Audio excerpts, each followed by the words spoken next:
Bienvenido a Literatura para Vivir. Mi nombre es Fabián y hoy te quiero contar un poco sobre cómo puedes empezar a escribir. Cualquier persona que quiera escribir o que ya lo haga y le guste este arte, esta práctica, lo puede hacer. No se necesita tener un don para escribir, pero sí implica mucha práctica y dedicación. Es algo así como un oficio. Cualquier persona puede aprender a escribir, solamente se necesita aprender cómo se hace.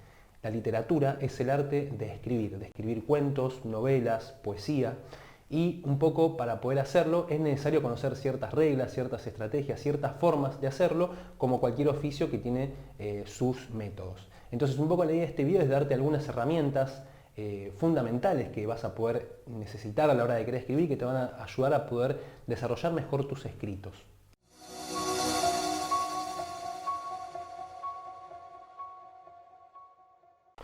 Para empezar, antes, te podría introducir un poco en un tema que va a ser importante, que es el hecho de cómo escribir hoy en día. Es decir, hoy en día me refiero a la época actual, ¿no? Todo lo que fue el siglo XX, hubo una ruptura importante en lo que fue la literatura. La literatura, fue siempre, desde principios de esta época, ¿no? Por poner un ejemplo, hace 2000 años atrás, lo que predominaba era la cultura griega y luego la cultura romana, y en esa época predominaba lo que eran los relatos épicos, como lo que fue la Ilíada o la Odisea. Luego vino las grandes tragedias y comedias griegas, y luego vinieron también tragedias y comedias romanas, la poesía también, los cantos poéticos, y toda esa forma de estructura, de escritura clásica, son nuestras raíces, de allí viene todo, pero no es la forma en la cual la actualidad, espera leer un libro o leer un cuento, ¿no? O sea, cualquier persona que esté acostumbrada a leer libros de la época actual, le va a resultar un poco más difícil leer lo de aquella época. Entonces, cualquiera que quiere escribir, lo recomendable es empezar a hacerlo de esta forma, ¿no? La literatura hoy en día, es importante tener en cuenta este concepto por el hecho de que hoy es una forma en la que se escribe. En lo que fue el Renacimiento, era una forma de escribir nueva en aquella época y el público estaba acostumbrado, o sea, estaba esperando esa forma de aquellos escritores, y luego cada época tiene su forma, sus necesidades, entonces el escritor debe responder a esas necesidades estructurales, podríamos decir, o de lo que el público necesita. También hubieron lo que se llamaron escuelas de escritura, como lo que fue, por ejemplo, el romanticismo, ¿no? El romanticismo empezó en Alemania, no era una escuela como tal en ese momento, pero ya estaba marcando una tendencia, y luego cuando se empezó a desarrollar por Europa, empezaron a surgir escuelas, ¿no? Entonces había una estructura clásica de cómo hacerlo, pero no me refiero a eso, sino me refiero a lo que el público necesita, ¿no? Por ejemplo, el romanticismo en Francia tenía una forma, pero Víctor Hugo fue uno de los que rompió las estructuras. Entonces, lo que es la estructura, lo importante es tratar de transmitir con un verdadero sentimiento. Ahora vamos a explicar bien esto. Pero es importante aclararlo para entender cómo uno hoy tiene que escribir. Hoy, este siglo, particularmente lo que fue el siglo XX y el siglo XXI, se caracteriza por la ruptura de las estructuras, por la ruptura de lo clásico. En algunos puntos, otros no tanto. Es lo que se llamó el modernismo, ¿no? O el posmodernismo en la época más actual. Pero más allá de estos conceptos y de estas ideas que tienen sus intereses, lo importante es entender que la literatura como arte responde a la época actual. Es decir, la literatura es una respuesta a la historia. Si hacemos un análisis de todo lo que fue la historia, vamos a ver que cada obra literaria o cada escritor fue de alguna forma un mensajero de su época. En su época transmitió algo que esa época necesitaba. No es que escribió arbitrariamente cualquier cosa, sino que escribió lo que la época pedía, lo que la época estaba necesitando. Estaba conectado, a veces de forma, directa, o a veces era una cuestión intuitiva del propio personaje. La misma historia es la que ya expone una forma, expone ciertas necesidades, y hay escritores que responden a esas necesidades, otros son innovadores, pero lo importante es tener en cuenta que hoy, para poder sentirnos bien, sentirnos cómodos, hacer algo que tenga frutos, es importante adaptarnos a la época actual. Esto cada uno lo tiene que tratar de investigar y de ver en su propia experiencia y de comprobarlo por sí mismo a qué me estoy refiriendo. Puede parecer un poco abstracto lo que digo, pero es una cuestión real. Por ejemplo, una novela muy conocida fue 1984 de George Orwell, ¿no? Esa novela, por ejemplo, está respondiendo a una situación actual de la época. No es que es una novela que se le ocurrió escribir al escritor y son elucubraciones que no tienen nada que ver. Está dando una señal, una imagen, ¿no?, de algo que está sucediendo.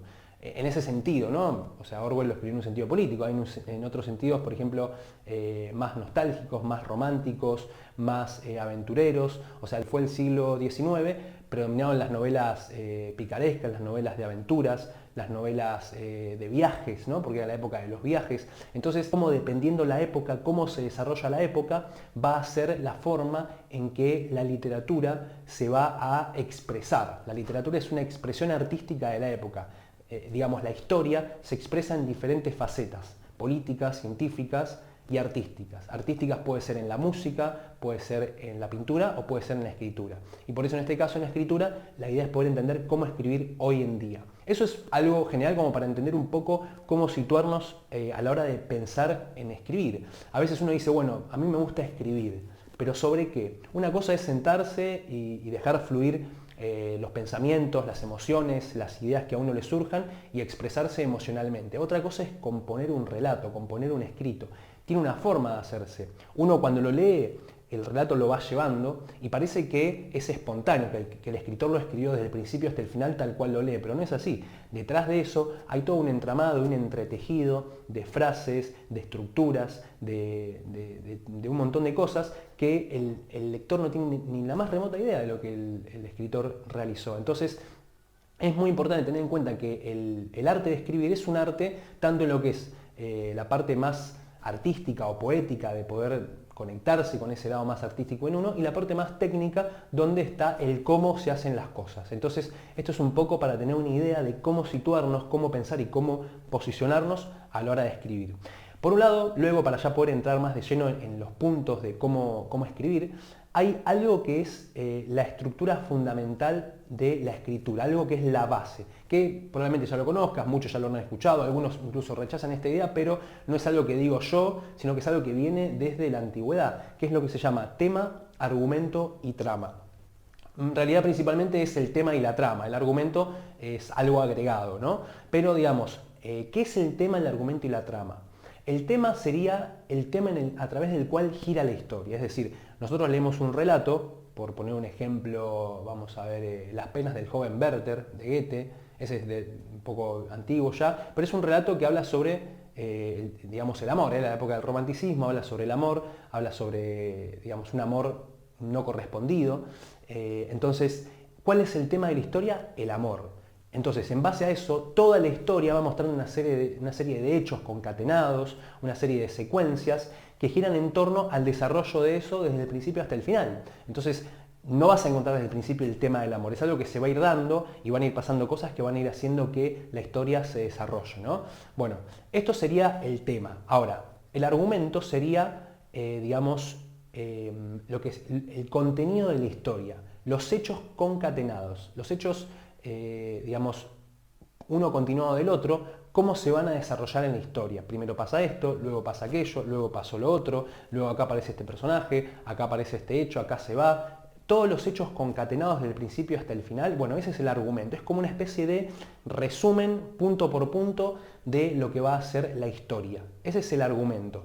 Y la trama es el cómo se va a contar esa historia. Es decir, cuando nosotros leemos una novela o un cuento, vamos a encontrar que, por ejemplo, los personajes ya vienen teniendo una historia, ya le vienen pasando cosas, ya tienen, digamos, ciertas tendencias, ¿no? Ciertas características, ciertas experiencias que vivieron y que recuerdan en el pasado. Entonces, cuando yo elaboro la trama, yo tengo que digamos, entretejer el cómo voy a contar esa historia. Si, por ejemplo, un personaje sé que, digamos, le tiene miedo a volar, al volar en avión, porque de chiquito tuvo una mala experiencia, bueno, yo no voy a contar todo eso en la novela directamente. Lo tengo que introducir en la novela de diferentes formas, con distintas herramientas. Puede ser un diálogo, un recuerdo, un sueño.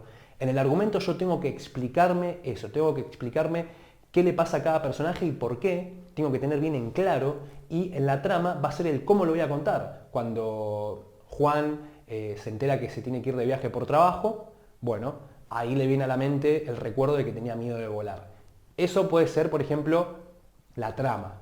Para tener una idea un poco a qué me refiero con esto, ¿no? Pero el argumento está más relacionado al boceto de la historia, ¿no? Yo ahí tengo que tener todo. Y luego la trama va a ser digamos, el mapa de cómo va a ser la historia, sea un cuento o una novela, y luego la trama va a ser lo que se va a ampliar, por así decirlo, a un nivel superior, que luego va a ser un cuento o una novela. Hay cuentos que directamente se escriben sin tener esta estructura de argumento y trama, porque son cortos, porque son fáciles de escribir, porque el escritor ya tiene en mente qué quiere escribir y lo hace directamente y luego lo va corrigiendo sobre la marcha. Eso puede suceder también, por supuesto, pero lo que sería la estructura de la trama es muy útil para poder clarificarse, porque a veces nos sucede que queremos escribir un relato y no sabemos bien cómo hacer, no lo tenemos muy en claro. Es decir, poder desarrollar y entretejer la trama y el argumento es lo que nos va a crear la historia en la mente, que nos va a crear, digamos, lo que sería la estructura y la imagen de cómo va a ser esa historia en nuestra mente, la que nos va a clarificar esa historia. Vamos a tener en mente como si fuese una experiencia. Vieron que cuando uno tiene una experiencia, por ejemplo, un viaje que tuviste, o una discusión, o algún tipo de situación muy buena que te sucedió, esa experiencia que la viviste en carne propia, que digamos la recordás con un sentimiento, bueno, esa experiencia la podés contar perfectamente porque la viviste, en mente y en cuerpo. Bueno, cuando uno desarrolla el argumento y la trama, genera algo así como esta experiencia en la mente, entonces ya sabe bien cómo va a ser la historia desde el principio hasta el final y la puede contar completamente. A veces esta parte puede llevar mucho tiempo, puede llevar semanas, meses o hasta años elaborar bien una trama y un argumento. Depende de la práctica y de la historia que uno quiera contar. Muchos escritores han escrito novelas en plazos de años porque la comienzan y luego la dejan y luego cuando están más maduros la vuelven a retomar. Eso es relativo. O sea, uno no tiene que frustrarse si no puede terminar de escribir un relato. Siempre es importante tratar de recopilar todas las ideas que uno pueda, tratar de poder digamos, recopilar siempre las ideas, porque si uno no recopila una idea, luego esa idea se pierde, es como un sueño. Muchas veces tenemos un sueño, nos levantamos, nos lo acordamos en el momento, pasa una hora y lo olvidamos por completo y no hay forma de recordarlo, está en el inconsciente. Pero, digamos, en nuestra mente de vigilia es muy difícil recordar estos puntos, ¿no? Estas situaciones o en recuerdos o en sueños. En cambio, al anotarlo, uno lo tiene allí y lo puede volver a recuperar. Entonces, eso es por un lado. Por otro lado, es importante tener en cuenta que hay 4 etapas fundamentales a la hora de querer escribir cualquier cosa. Cualquier escrito que uno realice tiene 4 etapas que están más o menos conectadas, pero digamos, más o menos para tener un orden de las etapas, como cualquier obra, tiene etapas. Las etapas son, primero, lo que sería el hecho de empezar a recopilar ideas, la etapa de lo que es la recopilación de ideas, de lo que quiero escribir, empezar a recopilar muchas ideas y escenas de cómo quiero que se vaya desarrollando. Digamos que en la creación de la trama, el argumento y el tema sería la primera etapa, de poder recopilar todo aquello. La segunda etapa sería la de cuando ya todo esto tiene una estructura y lo empiezo a trasladar a un nivel más amplio, a poder componer el relato, a poder componer la novela o el cuento. Esta ya sería la segunda etapa, es decir, yo voy a narrar el argumento, yo tengo que narrar esa historia. Yo primero en el argumento le doy una estructura sólida y luego narro esa historia. Cuando yo ya narro la historia, como luego la va a leer el lector en el libro, esa historia ya tiene vida, ya tiene forma. Entonces yo estoy contando algo que ya existe, no es que lo estoy creando desde cero. Digamos, después están las rutinas y las disciplinas del escritor, que es cómo se organiza día por día. En general, los escritores, yo personalmente, uno lo que hace es dedicarse un tiempo a poder organizar todo esto, a poder ir trabajando sobre esta organización, y otro tiempo a poder tratar de poder conectarse con ese lado más artístico en uno y poder dejar que surjan esas ideas espontáneas de aquel lado más natural y más artístico que está en uno. Es decir, la mayor cantidad de ideas ya existen en uno. Digamos, las ideas, los relatos que uno quiere escribir ya existen en nosotros. La tarea del escritor es poder traerlo a la mente y poder crearlo en una historia, poder trasladarlo a una historia. Esto es un trabajo, o sea, no es fácil. Cuando en general los poetas hablaban de inspiración, de la musa inspiradora, es porque hablan de este lado más profundo en uno que ya existe, que los griegos o mismo los románticos creían que era ese lugar en uno que está conectado con algo superior, porque decían que la musa eran dioses, ¿no? O sea, las musas eran 9 musas, 9 dioses que le transmitían ideas a los humanos, a los mortales. Entonces, digamos que también se le puede llamar la intuición, ¿no? Esa parte intuitiva en uno que capta ideas y que esas ideas, bueno, tienen muchas explicaciones psicológicas que no vamos a abordar en este video, pero que digamos que ya existen en uno, ¿no? Ya existen en nosotros. Entonces la tarea del escritor es poder desarrollarlas. Digamos, lo que tienen de diferencia los grandes escritores con los que no tienen tanta experiencia es que saben comunicar bien una idea y también saben distinguir cuáles son las mejores ideas para un relato o un cuento o una novela. Tienen esa, digamos, esa habilidad para poder escribir, así que por eso se destacan en ese sentido, ¿no? Entonces, como ya dije, lo que sería el tema, el argumento y la trama. Ahora, ¿quién va a desenlazar este argumento y esta trama? ¿Quién es el que va a desarrollar la trama, esta historia? Bueno, van a ser personajes, van a ser, digamos, distintos tipos de personajes que van a cumplir diferentes roles dentro de la historia, pero siempre va a haber uno que es el principal, el llamado héroe, ¿no? Héroe no tanto de cumplir acciones heroicas, ¿no? Sino que héroe en el sentido de que es el que atraviesa las experiencias de la historia. Por supuesto que esto viene asociado a los relatos antiguos, ¿no? En lo que era la Ilíada o la Odisea, era un héroe el que realizaba todas estas acciones, estas experiencias, que vivía estos hechos, y digamos,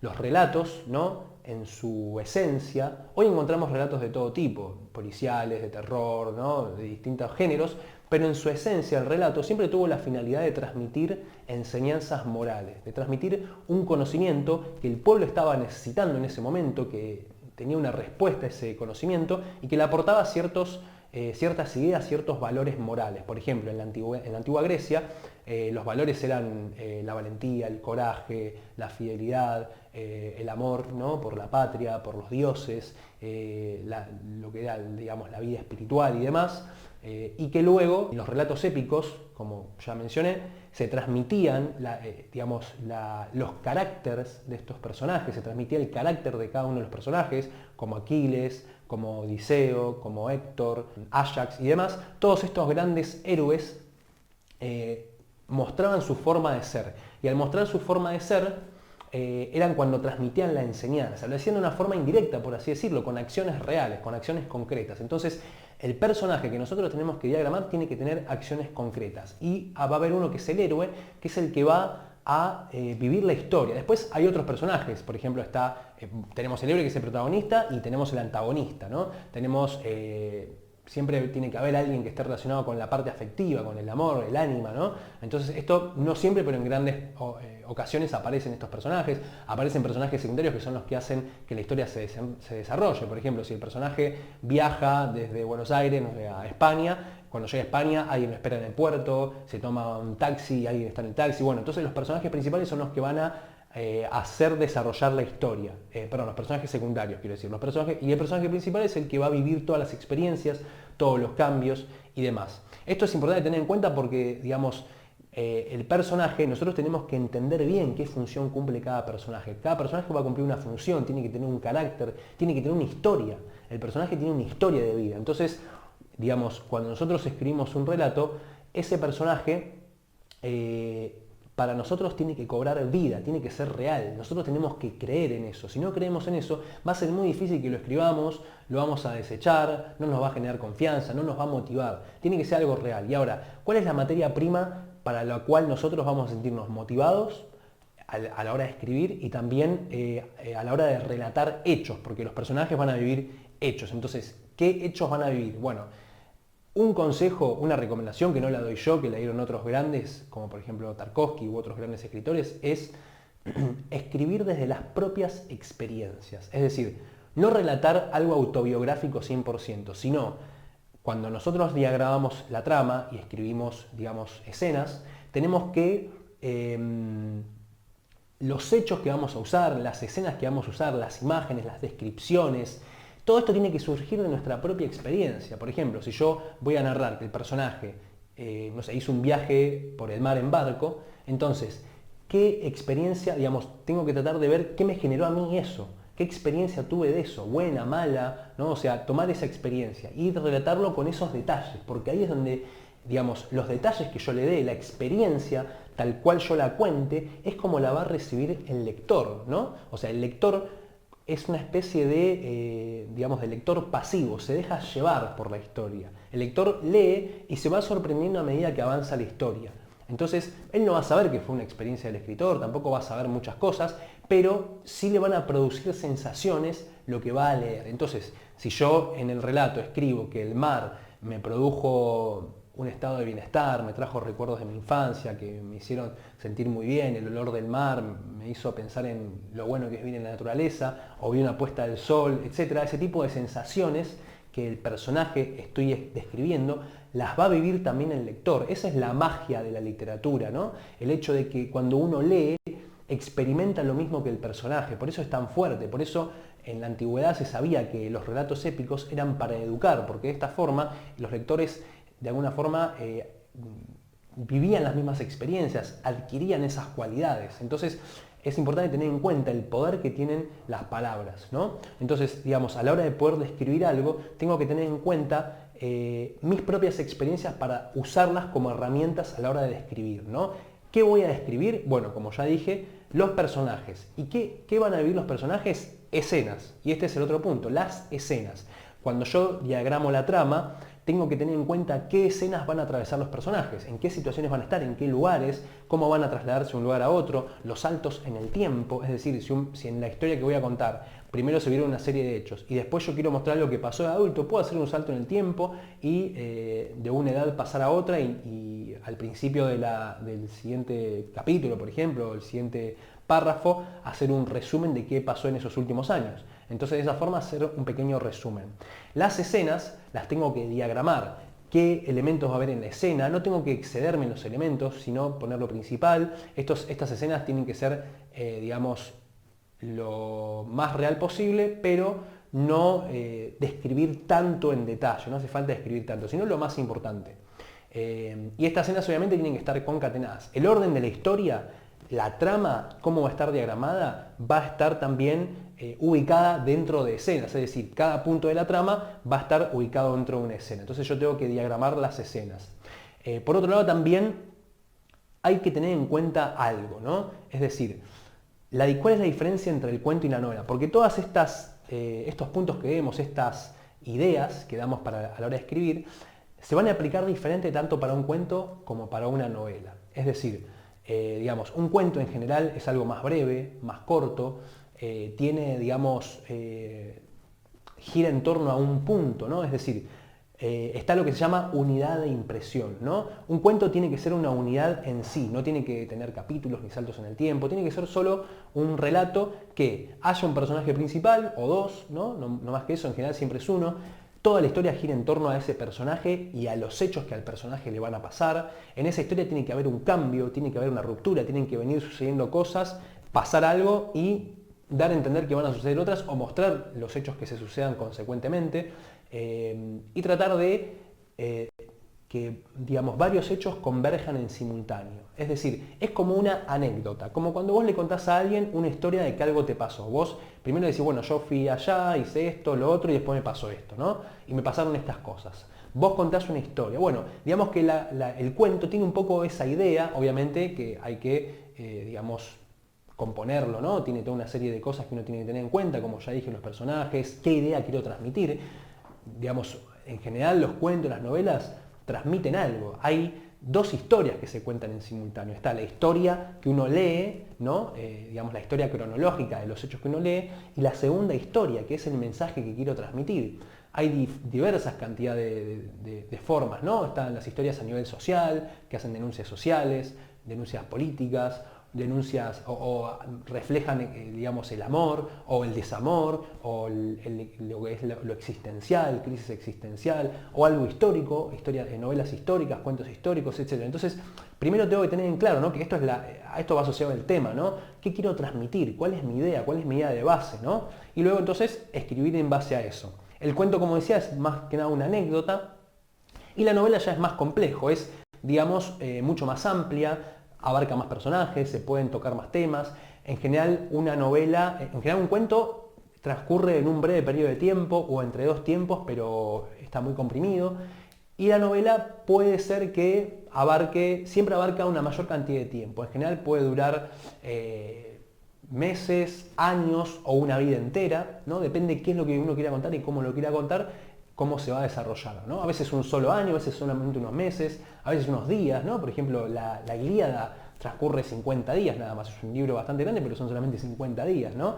Entonces, digamos, la extensión del libro no tiene que ver con la cantidad del tiempo, sino que yo tengo que tener en claro qué es lo que sobre qué quiero hablar, qué quiero transmitir. Y en base a eso después organizo la historia.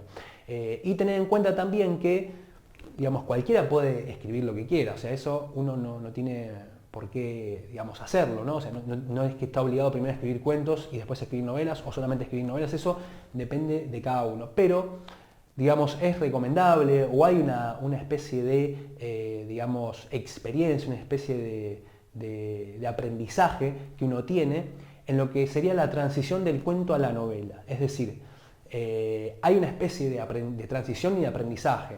¿Qué recomendación nos dan los grandes escritores, como por ejemplo Julio Cortázar? Es que hay una transición del cuento a la novela, que uno al escribir cuentos va a experimentar todo lo que se necesita, todo lo que compone un relato de una forma sencilla. Y luego uno va a poder ampliarlo a un nivel mayor que es la novela. Es lo que se llama la transición del cuento a la novela. Es algo que todos los grandes escritores lo han hecho. Por ejemplo, Cortázar, como ya decía, tuvo esta transición. Siempre escribió cuentos, luego escribió un cuento largo o novela corta, ¿no? Que es El Perseguidor, luego escribió novelas y así sucesivamente. Borges, por ejemplo, nunca escribió novelas. Él decía que él no quería escribir novelas porque consideraba que las novelas tenían mucho relleno, eran muy laboriosas, y lo que él quería expresar lo podía realizar a través de cuentos, ¿no? Obviamente tiene cuentos largos, eso depende de lo que uno busque hacer, pero es un consejo un poco que uno es importante que tenga en cuenta, la experiencia. Ray Bradbury, que escribió Zen en el arte de escribir, él nos decía que recomendaba escribir 50 cuentos en un año, uno o dos cuentos por semana, era un reto que él proponía hacer, que él dice haberlo hecho, yo le creo, porque de esta forma uno va a poder ganar mucha experiencia, no importa si el trabajo sale mal. O sea, lo importante no es que sea siempre bien, lo importante es hacerlo. Y al hacerlo uno va a ganar experiencia. Si, esto decía Ray Bradbury, si se hizo y se hizo mal, bueno, se aprendió y se puede mejorar. Si se hizo bien, mucho mejor. Y si no se hizo, se daña el trabajo. Entonces es importante hacerlo como salga, ¿no? No, digamos, dejar que se muera. Cuando hay una idea dando vueltas en la mente, es importante hacerlo rápido, darle forma rápido y luego poder, digamos, ganar la experiencia de haberlo hecho. Y por último, y ya para ir cerrando con esto, voy a mencionar algunas cosas. Es importante, algo fundamental es tener un referente. ¿Qué quiero decir con esto? Es decir, tener a alguien en quien orientarme o en quien inspirarme. No copiar, ¿no? Porque copiar obviamente que no está bien el plagio, pero digamos, que, por ejemplo, Goethe, este gran escritor alemán del romanticismo, que fue uno de los más importantes, decía que solamente hubieron algunos pocos grandes poetas o grandes escritores que fueron ideólogos, que crearon grandes ideas, que crearon nuevas ideas. La gran mayoría se basaron en otros grandes, o sea, la gran mayoría de los grandes escritores se basaron en otros mejores o en otros en los cuales se inspiraron. Casi nadie escribió desde cero, solamente los grandes maestros de la humanidad. Entonces, ¿qué nos dice esto Goethe mismo, ¿no? Que uno siempre tiene que tener alguien en quien continuar. Y si uno se pone a hacer un rastro de todos estos grandes escritores, todos se basaron en alguien. Julio Cortázar, Jorge Luis Borges, Ray Bradbury, como ya lo mencioné, William Shakespeare. Siempre se basaron en alguien en quien se orientaban, ¿no? Aldous Huxley, George Orwell, ¿no? Todos estos siempre se basaban en alguien en quien escribían, ¿no? Y ellos mismos lo confiesan. Ahora, ¿para qué nos sirve este dato? Para poder ver qué es lo que nos gusta a nosotros, qué escritor nos gusta, con quién nos sentimos identificados y tomar su obra y absorberla por completo. Es decir, nunca copiar, porque eso es completamente negativo y ahí tampoco nosotros ganamos, sino usarlo como referente en su forma de escribir, en su forma de introducir personajes, de realizar diálogos, de describir escenas, de hacer saltos en el tiempo, ver cómo lo hace y luego practicar nosotros nuestra forma de hacerlo. Si queremos ganar un propio estilo literario, un propio estilo y una propia forma de escribir, primero tenemos que adquirir un modo y luego desarrollar el nuestro propio, ¿no? Esto en cuanto a lo que es tener nuestra propia forma y tener un referente. Y por último, y esto ya para cerrar, es importante que tengas en cuenta desde qué lugar realizás el arte de la escritura, desde qué lugar, qué es lo que te mueve a hacerlo. ¿Un sentimiento o leíste un escritor que te gustó cómo escribió y a vos te gustaría hacer algo parecido? Porque son cosas diferentes. Cuando uno se conecta con el verdadero arte de la poesía, ¿no? Porque en la antigüedad se llamaba poiesis y poiesis era todo, todo estaba dentro, o sea, el término literatura no existía antes, existía la poiesis. Y la poiesis era todo, cualquier arte, ya sea construir, no sé, una estatua, pintar algo, lo que sea, era poiesis. Después estaba lo que sería el poeta, que era aquel que realizaba cantos, ¿no? Como fue Homero, realizaba cantos, contaba relatos, y luego hubo un periodo en que todos estos relatos, que eran cantados, que eran orales, se empezaron a trasladar a la escritura, ¿no? Que así, bueno, se recopiló lo que fue estos relatos épicos. Entonces, digamos, ¿qué es lo que nos mueve a escribir? ¿No? ¿Qué es lo que, digamos, desde qué lugar lo hacemos? Nosotros tenemos que intentar conectarnos con ese lugar y poder hacerlo desde ese sitio para poder encontrar un verdadero sentido, porque tarde o temprano, si nuestro sentido es falso o no tiene o es vacío, vamos a frustrarnos, porque si algo nos mueve a escribir es porque hay algo en nosotros que busca hacerlo, ¿no? Pero quizás lo estamos haciendo desde el lugar equivocado. Entonces tenemos que tratar de encontrar el sentido. Y para esto, y ya cerrar, voy a leer un fragmento de un libro que probablemente lo conozcas, ya aquellos que me siguen ya lo habrán visto, que lo he leído, pero bueno, lo quiero compartir porque la verdad es que es uno de los que más nos puede ayudar en cualquier situación. Este relato se llama, es un libro que se llama Cartas a un joven poeta, de Rainer Maria Rilke. Rilke fue un poeta alemán, o sea, nació a fines del siglo XIX, predominó en principio del siglo XX, fue uno de los últimos romanticistas juntos con Hermann Hesse y Thomas Mann, y él a través de estas cartas, ¿no?, transmitía a otro poeta novato, Franz Capus, sus enseñanzas en cuanto a la poesía y la escritura, porque Franz Capus era un escritor novato, se consideraba él, que le faltaba experiencia y que lo seguía Rilke. En general los grandes escritores todos reciben cartas de sus seguidores, pero a veces no las responden, en otros casos sí, y Capus le había mandado cartas varias veces pidiéndole consejos y nunca le había respondido Rilke, y hubo una ocasión en que Capus, estando en el servicio militar, porque en ese momento hacía el servicio militar, fue la época previa a la Primera Guerra Mundial, se encuentra con un general y el general lo ve a Capus leyendo un libro de Rilke. Entonces el general dice, ah, mirá, Rilke, sí, lo conozco, él estuvo acá. Entonces Capus, sorprendido por esta coincidencia, ¿no?, entre comillas, las coincidencias no existen, es que dijo, bueno, esto es importante. Entonces le mandó una carta a Rilke comentándole este hecho de que el general, no recuerdo el nombre, lo conocía. Entonces Rilke ve este hecho, lo ve como algo significativo y le responde la carta. Entonces en la carta le responde que ha leído su carta, Franz Capus le pedía consejos sobre sus poemas, le manda algunos poemas suyos y le pide consejos, y Rilke le hace una devolución de un comentario que es muy interesante y la voy a leer para que tomemos como hecho, como referencia. Y el libro lo pueden conseguir en cualquier lado, la verdad que es muy bueno. Esta editorial se llama Acal, que también es muy buena. Entonces, dice así. Preguntáis si vuestros versos son buenos. Me lo preguntáis. Antes se lo habéis preguntado a otros. Lo enviáis a revistas. Lo comparáis con otros poemas y os intranquilizáis cuando alguna redacción rechaza vuestros escritos. Yo, puesto que me habéis pedido aconsejaros, os pediría que abandonaseis esa actitud. Miráis hacia afuera y eso es lo último que debéis hacer ahora. Nadie puede aconsejaros o ayudaros, nadie. Solo hay un medio. Adentraos en vos mismo. Investigad la razón que os lleva a escribir. Comprobad si extiende sus raíces en lo más profundo de vuestro corazón. Reconoced si moriríais si os prohibieran escribir. Y sobre todo, preguntaos en la hora más silenciosa de vuestra noche, ¿debo escribir? Excavad en vos buscando una respuesta profunda, y si fuera afirmativa, si os enfrentaseis con esa pregunta crucial, con un simple y poderoso sí debo, entonces organizad vuestra vida siguiendo esta necesidad. Vuestra vida, incluso sus horas más anodidas e insignificantes, ha de ser una muestra y un símbolo de esta necesidad. Después, acercaos a la naturaleza. Luego intentad ser el primer ser humano en decir lo que ve y experimenta y ama y pierde. No escribáis poemas de amor. Evitad al principio las formas demasiado comunes y habituales. Son las más difíciles, ya que es necesario contar con una gran fuerza y madurez para ofrecer algo propio allí donde se cuenta con una tradición amplia y de calidad, además de con numerosos ejemplos brillantes. Así os liberaréis de los motivos comunes y podréis decantaros por aquellos que constituyen vuestro propio día a día. Describid vuestras tristezas y deseos, los pensamientos pasajeros y la creencia en alguna belleza.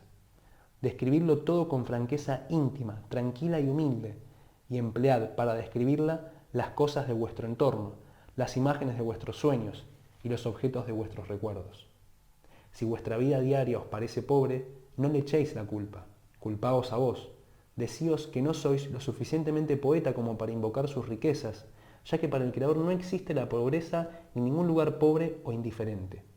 Y si os encontráis en una prisión cuyas paredes no os permitieran percibir ninguno de los sonidos del mundo, ¿acaso no tendríais aún vuestra infancia, las deliciosas riquezas dignas de un rey que descansan en la cámara del tesoro de la memoria? Dirigid allí vuestra atención. Intentad sacar a la luz las sensaciones sumergidas en ese pasado tan amplio. Vuestra personalidad se verá forzada, vuestra soledad se ampliará y se convertirá en una vivienda en penumbra ante la que no se detiene el lejano ruido de los otros. Y cuando surjan versos a partir de este giro hacia el interior, de esta profundización en el propio mundo, entonces no se os ocurrirá preguntarle a nadie si son buenos versos. Lo voy a dejar hasta acá. Te invito a que lo leas todo porque la verdad que da muchísimas ideas, muchísimos puntos. Es realmente muy bueno y muy conmovedor lo que dice, tanto para la escritura como para cualquier otro arte que uno quiera realizar. Esto realmente es algo muy motivante. Así que bueno, espero que te haya servido estos puntos, espero que lo puedas aplicar. Dejanos tu comentario, suscríbete a nuestro canal. Te invito a que leas este libro y muchos otros más y que te puedas sumergir en este arte de la escritura literaria. Nos vemos la próxima.